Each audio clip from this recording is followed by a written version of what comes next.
all the hype surrounding this game, in particular for Iowa State, what does it say for you that's like, yeah, we're still here, Iowa's still here? Well, yeah. Yeah, you're right about that.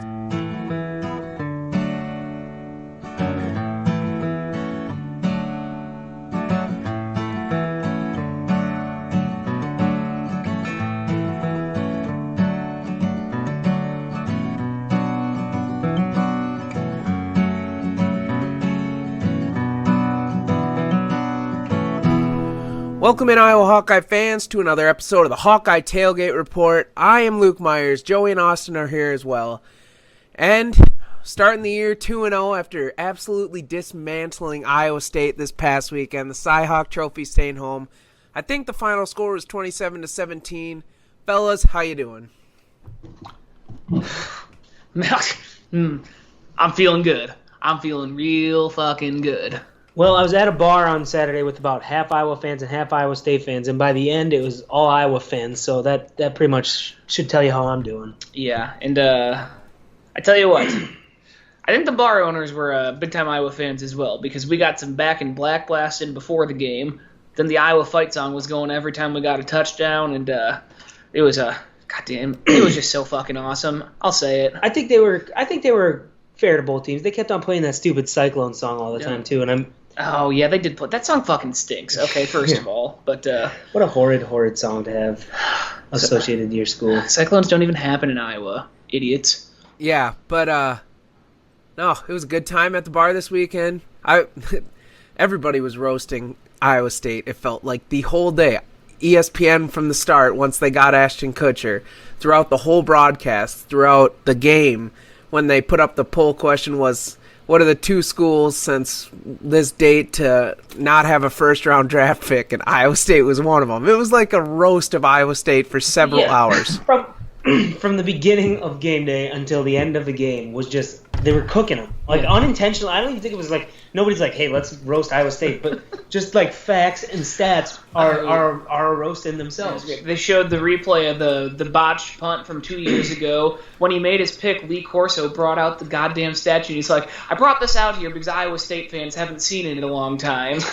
Like, just everybody. They just roasted the shit out of him. It was awesome. And then Ashton Kutcher, noted Iowa fan, well noted, he comes up to game day and he's driving that big black and gold combine that you see in Iowa City on game days, which is badass. I didn't know he could drive a combine, but that was just... I mean, it's probably not all that difficult to drive a combine in a straight line. I know, but it was... that just was a phenomenal feeling, and he for a second there, when he was going on during his pick on game day, I thought he was going to go with Iowa State for a second. But he flipped it around real quick, and then Corso followed suit. There was never a chance Ashton Kutcher was going to pick Iowa State in that game. I don't care, even if he actually did think Iowa State was going to win that. You can't be that publicly an Iowa fan and go on to the biggest college football pregame show in the country and pick against the team that you're a huge public fan of. There was never a chance that he was picking anybody but Iowa there. Yeah, and all of it was just a beautiful display. And then you had the stupid signs where Iowa State fans were cocking off, that the one that just said Iowa is bad at football. That's another way that ESPN roasted them. The official game day account, tweeted a picture of that, and then they, had the asterisks and goes, checks Iowa State record, and then had a bunch of the, I don't know how to describe the emoji, but the one where it's just, a bunch of barred teeth. They just roasted Iowa State, rightfully so, because they are a trash program. From start to finish. And then I don't really get worked up about any of the signs, because for the most part I think they're all pretty funny and creative. But a completely unnecessary ricochet shot got thrown at Luka Garza in there. Just the one that said Luka Garza is ugly, which I don't believe to be true, honestly. Luka Garza is a pretty decent looking dude. There are a lot of other former Iowa basketball players that you could have picked, and I would have been like, you know what, that's a fair assessment. Mike Gazelle, Jared Uthoff, Adam Woodbury. Joe Wieskamp, I would even argue. There was a lot of opportunities there, and he went with somebody that is, all things considered, not that bad looking. Yeah, but we should probably get to the game. It was close for, what was it, two and a half quarters? And then it really... No, it was... By the end of the second quarter, we basically had that game in hand. Like, yeah, Iowa State had the long touchdown, or not even the long touchdown, the long pass that resulted in the touchdown before half. But even before that, we were absolutely asserting our dominance in every phase of the game on them. Like, I guess not in every phase. Our offense wasn't that great, but like special teams and defense, Iowa State was not doing anything to us. It was technically close in score, but it didn't feel close. No. Honestly, from the time we scored that first touchdown, I was pretty relaxed the whole time. That just didn't feel like a game that we were going to lose. No, yeah, I agree. I was nervous still, like, the whole time, but, like, I was very comfortable with it because, like, I know what the defense is capable of, and clearly Demet and Tory Taylor just... It's going to be tough to beat us if they can play like that every single game this year. That's the difference between Iowa and Iowa State. And Iowa State, I've seen a lot of delusional, like, especially like 2 days post-game, like, fans that are like, Iowa State is still the better team. They just didn't do this better and this better and this better, and that's why Iowa won. Well, yeah, if you're the better team, you execute better on defense. You're opportunistic with turnovers. Your special teams is better. Those are the small things that the better team does to win, and Iowa State fans are writing it off as luck. We've done it to them 6 years in a row now. Like, we win pretty much the same way every time. Really good defense. Our special teams is better. Cash in when you have opportunities in offense. Well, and I saw a tweet saying that Iowa State's like better all this stuff. I was just more disciplined. Well, that's a pretty big part because if we weren't disciplined, Spencer Petras would have been out there slinging interceptions. We aren't turning the ball over except for fumbles. But that's 5 consecutive full games that Iowa's played against Iowa State without turning over the ball. Like, Iowa State fans can sit there and be delusional to themselves and think we're the better team. And maybe they have more talent at some positions. I'll give that to them. Being more talented at certain spots does not make you better.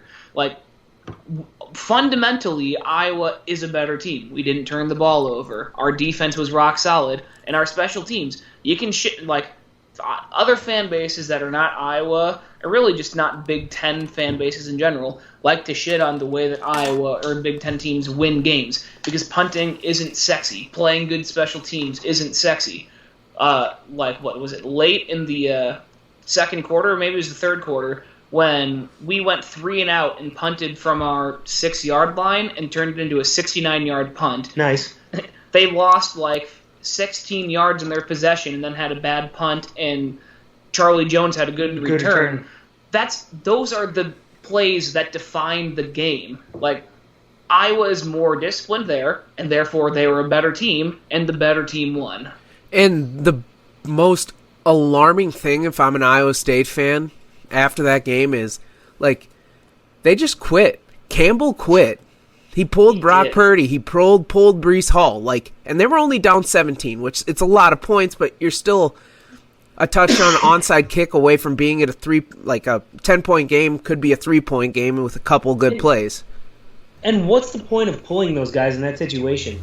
Playing the third and fourth quarter there is only going to benefit those guys down unless they get hurt, which God forbid that can happen anytime. The game was still within reach. That would have been a good opportunity for them to run some stuff that they may need in Big 12 play. Yeah, the way that Iowa's defense was playing, it would have been very improbable for Iowa State to mount a realistic comeback.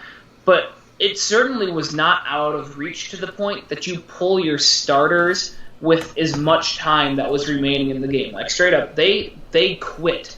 And that cracks me up. It's Iowa, apparently his defense is just very good at getting teams' best ever starting quarterback benched and throwing 3 interceptions. We've done that 2 weeks in a row. And after last week, or maybe, no, it wasn't after last week, but it was during our season preview when we were talking with David and Sean, and I was saying how, we'd had so many turnovers within the last few years, and there's a decent bit of luck associated with turnovers. And I said, I don't think that our numbers will continue to be as big as they are this year just because, at some point there has to be some decline. The turnovers that Iowa has generated thus far this year have not been because of luck. It's been because of like disciplined defense, like rushing the other team's quarterback, like putting themselves in positions to win, as opposed to like a tipped ball going our way or a fumble bouncing into our guys' arms. Like, we have just been in the spots that we needed to be, and it's resulted in turnovers. And if they keep playing the way that they are, we're going to continue to generate 2 or 3 turnovers a game. Yeah, and like you can say, oh, Riley Moss won't have 2 interceptions again next week, or Hankins won't have 2 interceptions next week. But we have 6 guys that legitimately could pick you off at any moment in time. And we were just joking about that. I said my pick for next week's 2 interceptions are going to go to Jack Coroner, because he's had his hands on a couple balls and hasn't reeled one in. So, if we're just going to keep the one of our back 5 is going to have 2 interceptions, that's my pick for this coming week. I don't think we'll intercept it as much this week. It looks like Kent State runs a lot, but we'll be stout. And the front 4 is something I want to touch on again, because they've been phenomenal. And throwing the linebackers in there, Jacobs, Campbell, it's come together so nice. Like, you couldn't have drawn it or imagined it before the season coming together this quick, this beautifully. Like, it's perfect. At least on the defensive side of the ball, and we can touch on offense later. But right now, give credit where credit's due. The defense, I think I said it, and most people would have agreed at the beginning of the season. Defensive line was the biggest, question mark going into the year, and they've exceeded expectations thus far. The sack numbers have not been huge. I think the final official stat set line for the Iowa State game was only 2, but they were constantly harassing Purdy, getting pressure with only their front 4, forcing him into bad situations, or getting tackles for loss, like breaking plays. You don't have to get a lot of sacks as a defensive front to still disrupt the gameplay a lot, and they did that in the passing game, and Breece Hall wasn't able to do anything in the running game. Like, they had 2 preseason All-Americans, take it's a nice accolade, but it doesn't really mean anything until you back it up in the season. Breece Hall and how do you even pronounce his name? Charlie Collert or something like that.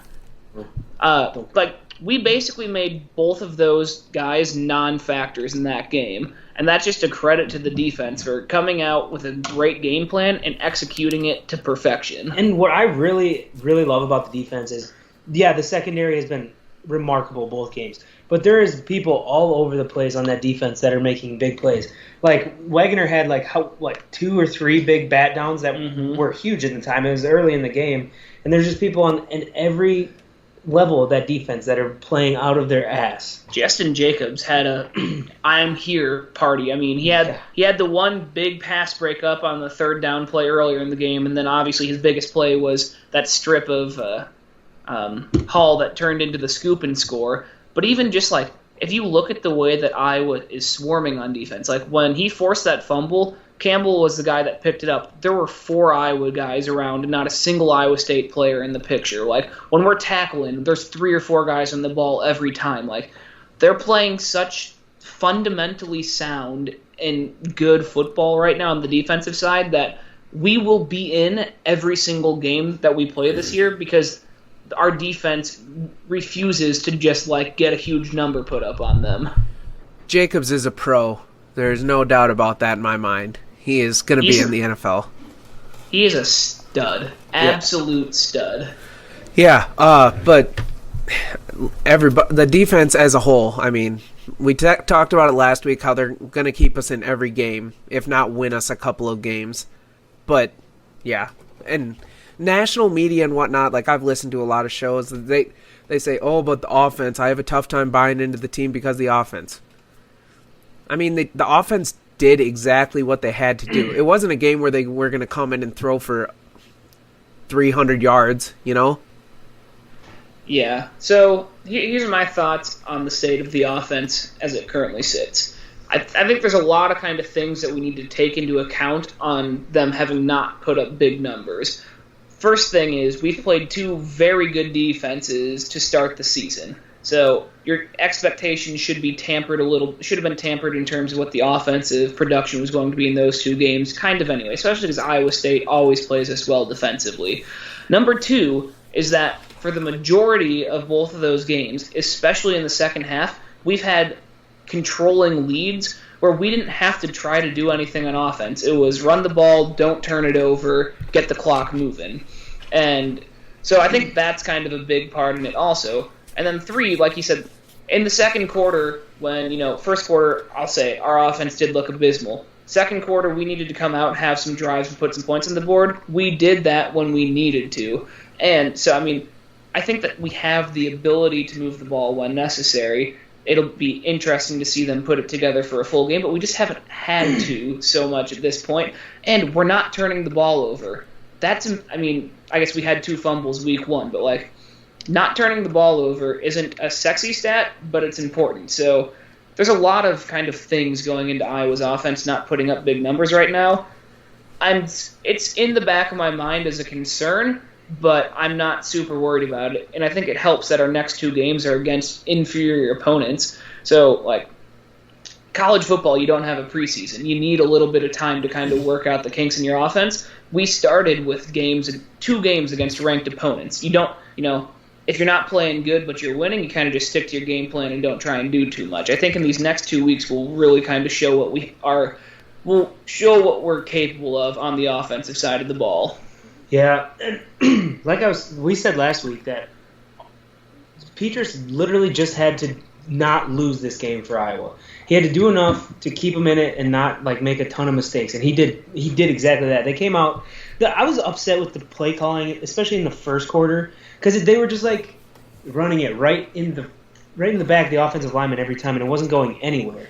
But then in the second quarter, they kind of opened it up, and Peters just didn't make mistakes. He took 2 or 3 bad sacks later in the game, or second quarter, third quarter, but and I think he got incrementally better from the first week. So having these next 2 games against Kent State and Colorado State, hopefully he is able to open it up more and show what he's made of, because maybe they will be able to take more risks on offense. But man, I was pretty happy with how he played. Yeah, Peters looked like garbage in the first quarter, and I was hearing it from some cousins and all that stuff, but he settled down nicely and he played exactly how he had to the rest of the way. I think he did exactly what he had to do, what he was supposed to do. Yeah, the offense in general was just really bad in the first quarter. But after that, he settled down. The second quarter, he went 6 for 6 or 7 for 7, something like that. Hit the passes that he needed to, threw the ball away when he should. He needs to avoid taking those sacks, because one of them, we were in field goal range. He took a 12-yard sack, completely took us out. Another one of them turned into a 51-yard field goal opportunity, and then there was the high snap, and the kicking timing was off, and we missed that. And the third one, we still ended up making the 50-yard field goal. So those are things that he needs to take out of his game. Know when it's better, just throw it away as opposed to taking the sack. I think that it'll be more important for our next 2 games to get our receivers more involved, specifically Tyrone Tracy. I think that he needs to start getting the ball. Laporta, and not a knock to him, not a knock to the offense, really. He seems to be Petrus's safety blanket. It's a good one to have. He's really fucking good. But we need to get the receivers more involved in the passing game, because they're dynamic. Everything that we've heard about them says they are playmakers. They can break plays open. So it'll be important, I think, to get them involved in the next 2 weeks as well, just to, not to give them confidence, because I'm sure that's not something that they're lacking, but just to be hey, we didn't forget about you. You are a big part of our game plan as well. Yeah, but Laporta. Go ahead. I was just going to say, credit to you guys for because there's the fans that constantly rail on Petrus, but don't say anything when he does something good. You guys said something good when he threw the touchdown to Charlie Jones the other day, because that was the best pass of his career. Hey, I have no agenda when it comes to this. I call it as I see it. Yeah, I'll be very fair when I'm this is nothing to do with Peters, but Laporta had a horrible drop. Yeah, hit him right in the hands. That was it would have been a big third down conversion too. Yeah, that was big. Yeah, I don't know. There are sections of the fan base every year, every new quarterback that it was the same way with Nate Stanley. It was the same way. Well, Jake Rudock isn't a great example because I just kind of hated him and he did suck. But like, there are sections of the fan base that no matter what the quarterback does, they are going to hate them, and they can't get that out of their mind. When the quarterback's sucking, or when anybody on the offense is sucking, I'll call them out. I'll say, you need to be better. When they're doing good, I'll give you props. I'm a straight shooter with that. I don't have an agenda like Joey said. I call it how I see it, and I mean, I don't know. I don't get why people. What benefit do you get out of just like hating Petrus all the time and like refusing to accept some of the positive that he has? Like, he's young still. It's only his second year as a starter. Whole last season is kind of a weird COVID wash thing. Like, he's going to learn. He's going to get better. Why should fans be rooting against that? Kind of on that same wavelength there. Last night we were talking with some people, and they were saying that if Iowa played Alabama, they would get killed. There's no chance they'd win. I was thinking, like, what is maybe they don't have a shot against a team like that, but what is the point of being a fan? And like, why are you cheering for any of this if you don't think there's any chance that they can win a national championship? Like, right? I get that it's not a very realistic goal year in and year out for Iowa, but like at the end of the day, going into the season, every football team has one goal in mind, and that's to win a national championship. And that's at the end of the day what every fan base would want the most. Like, yes, obviously winning the Big Ten West is kind of step one. Then winning a Big Ten championship game is two, and then getting into the playoff, whatever. But if you're sitting here thinking at the start of the year that you don't want to play Alabama in the national championship game because you're going to get steamrolled, what's the point? What's the point? Like, get there, enjoy the ride. Like, don't sit there and be like, I don't want to play them. I know what's going to happen. Football's a weird sport. Anything can happen in one game. Yeah, Stin, what do you think I said? Because Joey asked us, or I gave him a percent. I said, what if we got to the college football playoff, what percent do you think I would give us to win? What do you think I gave him? What percent do I think you would give him? Higher than I would. I'd say you probably say like 20. I said 10%. Okay. And then I said... Usually that's more in line with what I was thinking. I was thinking some like no higher than 10, probably somewhere in the single digits, just because, I mean, let's be honest, Alabama's Alabama. They're goddamn good. But usually you're much more optimistic on something like that than me. So. And then I said, as we sit right now, like not knowing what the future's ahead, what percent do you think I gave that we would win? Win like the national championship, like the Big Ten. Yeah. As things currently sit, I don't know. I think you're a fool if you say anything over 5%. Yeah. I said 1%. Okay, yeah. So that's reasonable. All right. I also think Alabama, Iowa would be within 14 points. So it's tough to say. I mean, I don't know. It'd be. When's the last time they played? Never. Yeah. Hey, but the last time Iowa played Nick Saban, we all know how that ended. Let me check actually Wikipedia, see if Iowa, Alabama have ever played. But anyway, back to the game. I don't know what Goodson's numbers ended up being, but I think he had 55 total rushing yards with a touchdown. I like to see him get more going. The place they call for him keep running sucked. in between the tackles. He needs to get in space. That's where you can make it happen. I think Kelly Martin needs to be your between the tackles guy because he, for whatever reason, blasts through those holes, much like Sargent did last year. Like, I think Tyler Goodson's good in space. Get him stretched, run him, toss or something. Stretch through not the short side. I think Tyler Goodson is almost like Le'Veon Bell-esque, where like he'll kind of like take his time in the backfield to let something develop, and Ivory Kelly Martin is more of a here's a hole, let's just run into it. Yeah, but I don't know if it's the offensive line or if it's something Goodson's doing, but it's not working right now. I think that I don't know. I mean, outside of Linderbaum, there's a lot of question marks and a lot of youth on this offensive line. I think when Kyler Schott comes back, that'll help a lot because, he was graded as like the 9th best returning run blocker in college football, and obviously Linderbaum was number 1. So like, if you put those two together, you're going to get a significantly better push in what they're doing right now. So the offensive line has room to improve. The offense in general has room to improve, but I think, I was saying how I'd like to see the receivers get more involved these next couple weeks. that stems off of us being able to run the ball more effectively. Because if you can run the ball, they need to, they have to devote more guys up front to stopping that. Then you can incorporate the deep pass. You get more one-on-one opportunities on the outside. So really, Iowa's whole offense will roll as the running game does. And right now they're only averaging like 3 yards per carry or maybe just a little bit under that. That number needs to get up to like at least 4.5 by the end of the season for our offense to be considered like a threat. All right. I have a hypothetical I was thinking about, Stin, and it's very going to be controversial, I think. Oh boy. We all know Hayden Fry's Iowa staff was one of the best coaching staffs ever assembled. It's just the greatest. It doesn't have to be one of the best. It was the best.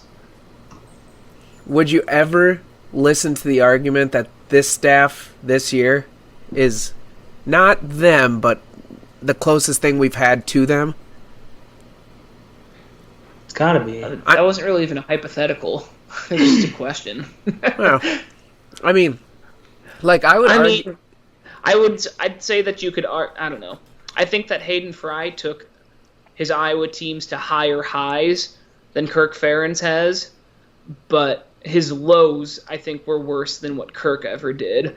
So I think, I don't know, they're kind of a wash in terms of, like, even at the head coach position. Phil Parker is a goddamn genius. He is the most underrated assistant coach in college football by far. Year in and year out, he's got Iowa, who we all know did not recruit the best talent in the world like the Alabamas, the Clemsons, the Ohio States do. It doesn't make a difference. Every goddamn year, he puts together at least a top 25 national defense, and it's much more likely that he's like in the top 15 to 10 range. So he's better than anybody that Hayden Fry had on his staff in terms of defensive coordinator. And I don't know. I think that we have a very talented staff the way it sits, but when you look at all of the guys that were on Hayden's staff, I mean, we had Barry Alvarez, Bob Stoops, Bill Snyder, Kirk Ferentz.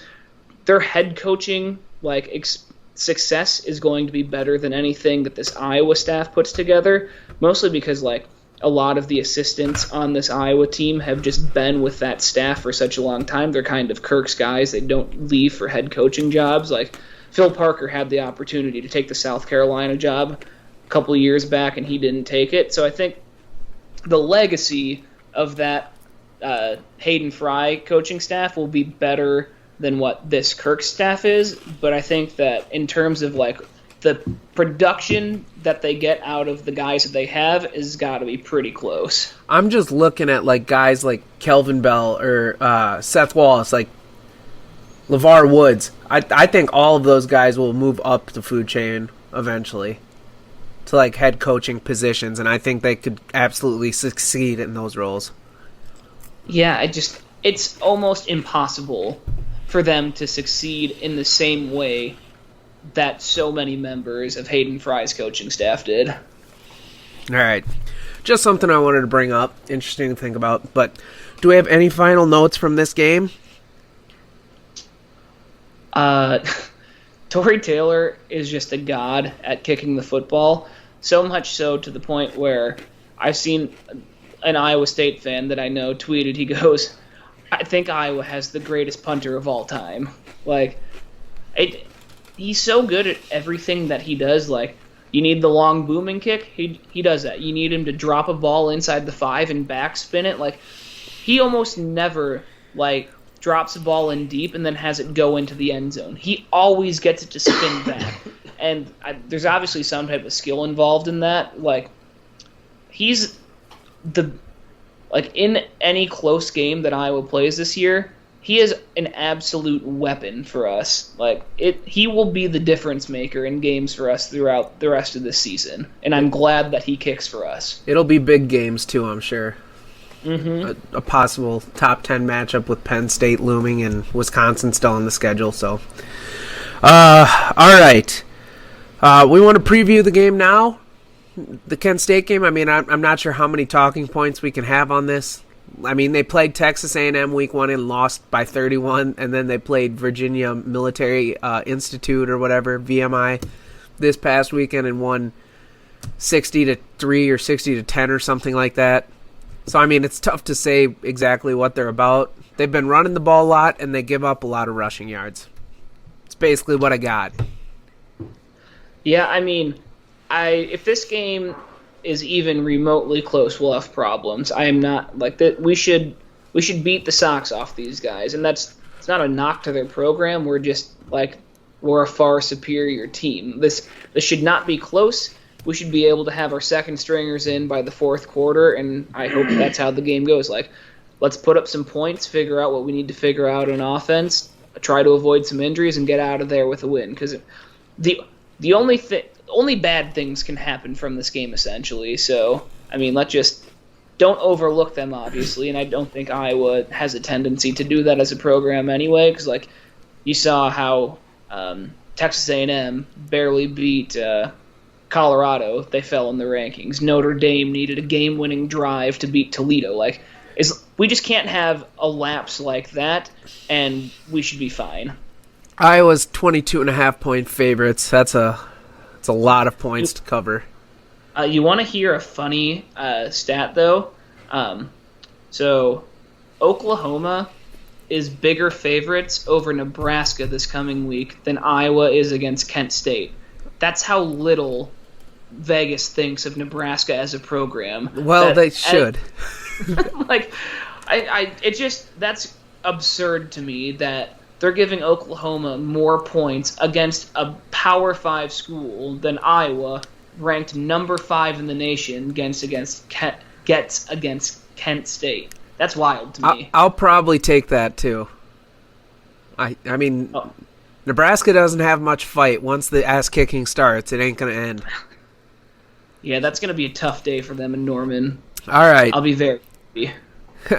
So, we have the HTR lay every week, and we lost it this week by half a point because Ohio State couldn't muster up one more goddamn point against Oregon, so missed out on that opportunity. But we've been doing all of our fair share of betting this year through BUSR.com. At Student Union Sports, we're big fans of them. BUSR is our go-to location for all sports betting and online gaming. Bet on your favorite sports events today, including NFL, NBA, college football, MLB, and much more. If you are into betting the ponies, BUSR also offers the best promos, bonuses, and odds of any racebook online. If you pride yourself as a savvy sports bettor, it's easy to see that BUSR offers the best value for your buck. Head over to busr.com/studentunion today. The link for that is in Student Union's Twitter bio, so go check them out. It's also pushed on their website. Also a proud sponsor of the pregame pep talks that I put on Saturday mornings. And also, we're going to be frying up some Wes Henderson Rolling Hills pork this weekend at the tailgate. It's supposed to be 90. What are you bringing? What should I bring? I think I have some brats out now. Brats. Brats are like the most superior grilling food that exists, and you can't change my mind. And Wes Henderson's brats are the best brats in existence. I don't know what he all sent us this last time, but I'll check if there's some bacon, because I was thinking about stuffing some jalapenos too, and wrapping bacon around them and then grilling them. But we'll see what's all in the mystery box here. Yeah, but Rolling Hills pork, Farley, Iowa, West Henderson, the best pigs you'll ever find. Outside of the Iowa State cheerleaders, some of the best selections you got out there. So, all right. So we're gonna actually do. We're gonna do the draft right now. Yeah, I don't know what else is left. I mean, there wasn't much to talk about for Kent State, but I don't know anything about them, and that maybe that's ignorance on my part, and maybe that's just me not being prepared. But I don't do film or anything like that. So I don't know. I think I saw ESPN's FPI had Iowa as a 93% chance. So feels low. Yeah, I don't know. I mean, we should beat them. That's kind of all there is to it. Like this should be there should be nothing notable that takes place in this game unless our defense scores like 4 touchdowns or something. Like it should be an unremarkable game in the fact that we just kick the shit out of them like everybody's expecting to happen. All right. So we're gonna have a draft this week of our the hangover, your favorite hangover foods and restaurants or restaurants. Was that correct? Yeah. Yes. All right, and the order this week is me, Austin, and then Joey. Well, there's a lot of good options out there, but there's only one option that's clear-cut number one for me, and that's Poncheros, getting a fat burrito. I mean, it's a good one. Honestly, not even on my list. Really? Yeah. Wow, I was pretty sure that was going to be everybody's. No, it's not. It's not. I mean, I wasn't going to choose it, but it is a good choice. I mean, you can't go wrong with the Ponch burrito. Yeah, I mean, I feel like this one it's very. Everybody has kind of their own what they want when they're hungover. Burrito is just not something that's my go-to. I'll be very honest. A lot of times too, when I'm hungover, I just try to avoid eating because sometimes I eat and I just feel worse for the whole rest of the day. So I got a free burrito coming though from my points with Poncheros, so that's always a good day. That's very big for me. So, all right, yeah. Stin. All right, my number one go-to when I'm hungover food is some just like kind of cheap Chinese food. Specifically, my go-to order is from Uncle Sun here in Iowa City. They don't have a delivery fee, and it's usually at my door within 25 minutes of ordering. I get some beef lo mein and either sesame or General's chicken, and that hits the goddamn spot. Chinese food was my number one as well. I'm not loyal to one Chinese place. I do a bunch of different places. It'll be, Panda, Hy-Vee, Chinese, Longzing. Yeah, I'll mix it up, but I found that Uncle Sun tends to be like my fallback. Szechuan House, always good. Last time took forever delivery though. It took like an hour and a half. Szechuan House has the greatest crab rangoons in the world. Okay, so Stin took my one. But here's not only hungover, but I do get it hungover a lot. Wings. They're my favorite food in general, but wings on a hangover day are great. I usually, let's see, there's a lot of good spots for wings. And honestly, here we go again. I'm not really loyal to any of them, but lately I've been getting Wingstop a few times. But the Wingstop here is not that great. It usually takes forever. But if you can get wings from somewhere, it's a good one. Well, I guess not anymore. It used to be a 20-minute drive from your house. Wingstop did, but that wasn't open when you lived there still, was it? No. I mean, it didn't even open until most of the time when I'm hungover and I'm getting food, I'm getting it delivered. Back to me? Okay. Yeah. Get the back-to-back. So then my next one is going to be real easy, real freaky fast, Jimmy John's. We always lived relatively close to a Jimmy John's. There's just a bunch of them in Iowa City. So it was always easy, convenient. Their chips might be the best part of the whole experience, honestly. Some jalapeno Jimmy chips. But yeah, I specifically remember Jimmy John's. So before we played Mississippi State on New Year's Day, I was up until 7 that morning because it was New Year's Eve the night before. And I went to sleep for 2 hours, woke up, ordered Jimmy John's, ate it, watched the first quarter, and fell asleep for the whole rest of the game. Yeah, Jimmy John's sucks. Yeah, it's just not a good take, and that's all right. Yeah. It doesn't have to be. You can have that take. It's not good, but I'll say this about Jimmy John's. I'm very hot or cold on it. I will go 6 months without eating it, and then I'll have it 3 times in a 2-week span. So, I think I've had it like twice in my life. So you're not even giving it a chance? The 2 times. Second time was the chance. It's delicious. It's pretty good. I'm a Subway guy. Delicious. All right. Okay. Subway too. Yeah. Okay. My number 2 pick. I really thought Joey was going to take this one. I'm going to go Pizza Ranch. Pizza Ranch is a great good pick. Specifically, you have to have like a group of people for this because it makes the experience better. You have to have like at least 4 people, all of you on kind of like the same level of hungover, because you can't be like, I'm going to die hungover, but you can't be like feeling really good either. You wake up, usually I do this after a party bus, it seems to be. Yep. You get a group of people, you go to Pizza Ranch, you just like the all you can eat is a great experience. It's like some fried chicken and some pizza, some good like greasy food to soak up all those demons that are still floating around in your stomach. Honestly, it's probably best to just go there still drunk a little bit, because if you're too sober, you realize, man, this food's actually not that good. Oh, yes. Pizza Ranch, I've said this for a long time. The idea of Pizza Ranch is better than what Pizza Ranch actually is. So I only get it in situations like that, where it's a group, you're all like maybe a little bit drunk still or hungover the next day. And then like the one in Iowa City's got a big arcade in it. You can kind of like go and screw around in there for like 15 minutes. That's a really good hungover experience.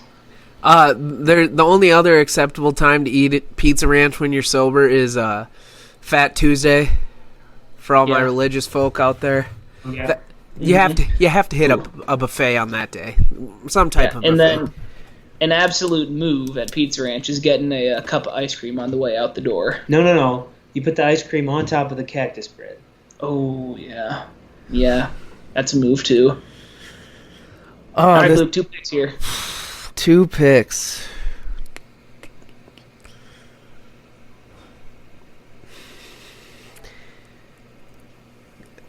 I'm going to say Casey's Breakfast Pizza. Solid. Yeah. You can't go wrong with that. And if you walk in and they're out of pizza, ordering up a Lee Bryce special. Oh, yeah. Shout out. Yeah. If you know, you know. Yeah, if you know, you know. Check it out while is it still a thing? And the Casey's in Solon still advertises it. Also, maybe an alternate if they don't have the breakfast pizza would be the new like breakfast casseroles they have. Breakfast They're casseroles. so delicious. They've stepped up their burrito game of late too. Also, I saw somewhere that they're coming out with a new type of breakfast apparatus. I don't know what it is. Calzone, wasn't it? Yeah, calzone, something like that. Yeah. Uh-huh. One of my favorite foods to get from Casey's is the cheesy tater tot bites. Those things hit. Yeah. But my last pick. This one might pander to Joey a little bit because he says he doesn't always eat after drinking. So I'm going to go with coffee. Does that count? Yeah. I'd say that's fair because like if I'm hungover, I'll go to like Dunkin' and get like a big iced coffee or something. Yeah. But my thing is with drinking coffee while hungover, Makes a shit. well, you're gonna do that anyway. But it's gonna be a lot worse. Like, I don't know. I feel like the caffeine hits me way more when I'm hungover too. Probably because I'm on an empty stomach and I'm still a little maybe drunk. But there's a lot of factors in play there that's for me personally. The coffee sometimes just makes me feel worse. But I can see it. All right. I'm just not much of it. Yeah, I'm just not much of a coffee drinker in general, but I can definitely see how that could get on the list.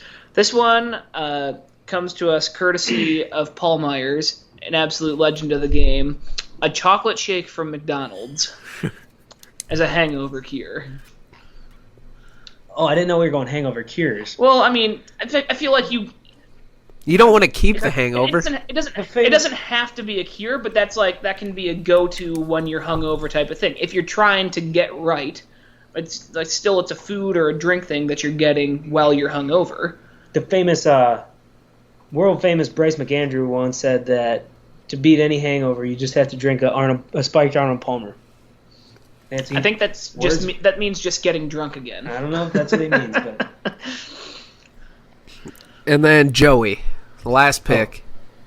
Well, Stin used an item from here, but I'm just gonna go McDonald's breakfast or lunch, really. Mm-hmm. But that's also kind of a nostalgia pick for me because there's been a few times where either like on game day, if it was like a late game, we'd go to McDonald's and get breakfast. Yeah. Or like after game days, for instance, after the first weekend, we went there and ate breakfast and reminisced about the previous day. Yeah. So that's my last pick. An absolute move at McDonald's when you're hungover. Once again, you got to do this. You can only do this with a group of people, But you go there and you order between 80 and 100 McNuggets and like 3 to 4 large orders of fries, and you just dump it all into a huge food mountain on a tray in the middle of the table, and then you just feast. My go-to when I go there for breakfast usually is to get the home-style breakfast. Comes with 3 hot cakes, a biscuit, a sausage patty or bacon. I think you can get bacon, and eggs. So you can make a sandwich with those ingredients, and then and it comes with a hash brown, and then you get the pancakes as well. So you're basically getting the best of both worlds. Their iced coffee's terrible. Don't get that. One nod. The only honorable mention I had was basically any cheap pizza, like Domino's, Little Caesars, $5 hot and ready. You know, it's not the best, but you're paying $5 for a pizza now. You know. Yeah. That's more of the night of one for me. I don't typically order pizza the day after, but I mean, I wouldn't blame you for doing so. Yeah. I had one honorable mention. Just liquid IV. That's kind of been big for me lately. Just mixing a little liquid IV in with my water, drinking that, and then wait until about 3 or 4 to maybe test out the food situation. See if it's going to settle. But, all right, any other ones? Stan, you got any? Trying to think of other foods that I get when I'm hungover. I think we pretty much hit them all. Like, sometimes I'll stop at Come and Go because they have decent food. They have a breakfast burrito that hits. Yeah, and just take a walk through. Pringles, big Pringles guy, obviously, the best chip. That's just wrong. You know, but really, now that we're thinking about it, I don't have like one go-to thing that I like do all the time or get all the time when I'm hungover. Like that's why we have a whole list of them. I know, but like some people have like, I'm doing this, I'm getting this. Yeah. But maybe that's a sign that we should stop drinking as much as we do. Fake news. Live while you're young. We're hungover so much we have to switch it up, otherwise we'll get sick of eating the same thing every week. Football season's rough on the liver, okay? So is summer. We were just talking about this. Yeah, and then the winter, like you don't have anything else to do but drink. So spring is the non-drinking season. Allegedly. Here. Pro Football Focus College just put out the highest percentage chance to win the college football playoffs. Number 1, Alabama. 37%. Number 2, probably Georgia. Georgia, 17%. Number 3, Oklahoma. Yep, 13%. Number 4, Oregon. Ohio State, 10%. Really, their defenses looked like hot garbage. They're giving up like 500 yards a game right now. Number 5, Oregon. Clemson. You had it up there, Clemson. Maybe we need to put 6%. how to get our offense going. And then number 6, I'm guessing by the Iowa. way that you said it's got to be Iowa. Iowa, 4%. Woo! Whoa, hey, that's higher than you guys put. Yeah, I know. Technically, I wasn't firm on mine. I just said anything over 5%, and you're a fool. I do hate this. I'm not I like the hype, but I also.